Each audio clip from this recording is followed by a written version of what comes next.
Đây là một lão anh hùng từng sát cánh bên các huyền thoại, là cận vệ được tin tưởng nhất của vua ánh sáng. Arthur đã đích thân xây dựng nên đội cận vệ Long Thương Kiếm và đã lập được công lớn trong cuộc chiến chống lại thiên nhân tộc, từ đó được phong tước vị quý tộc. Do bị thương trong một trận chiến, sau khi công thành danh toại, Arthur đã cố gắng tìm người kế nhiệm. Cuối cùng, ông đã chọn được Lodos. Sau vài năm dạy dỗ hết lòng, ông đã trao lại đội cận vệ Long Thương Kiếm cho chàng trai chính trực và dũng cảm này.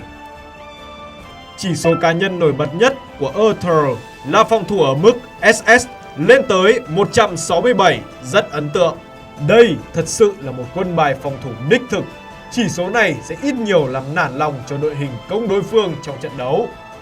Với kỹ năng tận tâm của mình, Arthur có thể là một chiến binh đảm nhiệm vai trò hỗ trợ cực tốt cho đồng đội với kỹ năng tất cả các đồng đội khi chết có 20% hồi sinh, hồi máu 13% trong 4 lượt, hồi máu đồng đội 9%, hồi nộ đồng đội 26%, kỹ năng cuối cùng khi cấp tướng ở 2 sao, kháng hỏa toàn đội 25% trong 4 lượt. Với kỹ năng này, Arthur hoàn toàn có thể làm đội hình đối phương lảo đảo vì khả năng hồi máu cũng như hồi nộ và khả năng bắp kháng hỏa cho toàn đội hình, phần nào đó gây ức chế cho đối thủ khi tấn công. Sau khi bản cập nhật 2.1 ra mắt, thay vì công tướng như trước đây, thì nội tại đầu tiên mà các vị tướng chúng ta có được là tăng quy mô lính mang theo, và Arthur cũng không ngoại lệ. Ông được mang theo thêm 500 lính, tăng tốc độ nghiên cứu 1,25%, tăng tốc độ huấn luyện 1%, tăng sản lượng vàng 7,5%. Với những chỉ số trên, khi sở hữu ông ta trong đội hình, các thủ lĩnh sẽ rút ngắn được thời gian luyện tập cũng như nghiên cứu, giúp chúng ta dễ dàng gia tăng lượng lính, gia tăng lực chiến một cách tiết kiệm thời gian nhất. Vì là vị tướng có khả năng tăng các chỉ số về huấn luyện, nghiên cứu, vàng, nên các trang bị mà Arthur nên có là áo choàng nguyên tố và dây rừng xanh để tăng thêm tốc độ huấn luyện, sử dụng các trang bị dao găm biển, kính thông tuệ và kiếm vinh quang để gia tăng nghiên cứu, cuối cùng dùng bút thông tuệ, gia tăng sản lượng vàng để phát huy các chỉ số nội tại ẩn của tướng.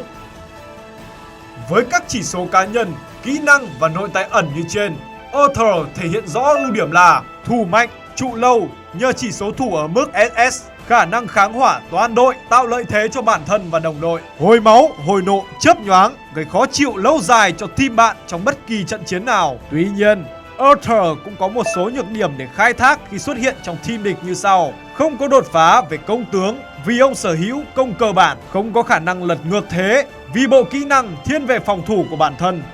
Với bộ kỹ năng hồi và bắp bá đạo của Arthur, việc kết hợp ông với các tướng Thrawn, mũi giáo đen và Lina, hỏa thuật đạo sư, có khả năng công năng mạnh mẽ sẽ khiến các đòn đánh từ đội hình sẽ trở nên khó chịu hơn, team trụ lại lâu hơn và gây nhiều phiền hà cho đối phương. Với các nhược điểm của Arthur, việc khắc chế ông ta sẽ có tác dụng khi sử dụng vua điên với ngăn chặn hồi nộ trong 3 lượt, hạn chế đáng kể Arthur trong việc thi triển tận tâm, tạo lợi thế cho team công. Nguyệt ảnh quỷ khiến cho đối phương không thể hồi máu trong 6 lượt, nên dù có tận tâm, có được thi triển cũng không thể tạo lợi thế trước team công vì không thể hồi máu dựa vào tận tâm. Arthur, hiệp sĩ rồng, hồi tận lực, vực đội hình, vào game và sở hữu ngay. Like ngay fanpage Vương quốc chiến mobile để cập nhật những thông tin mới nhất về game.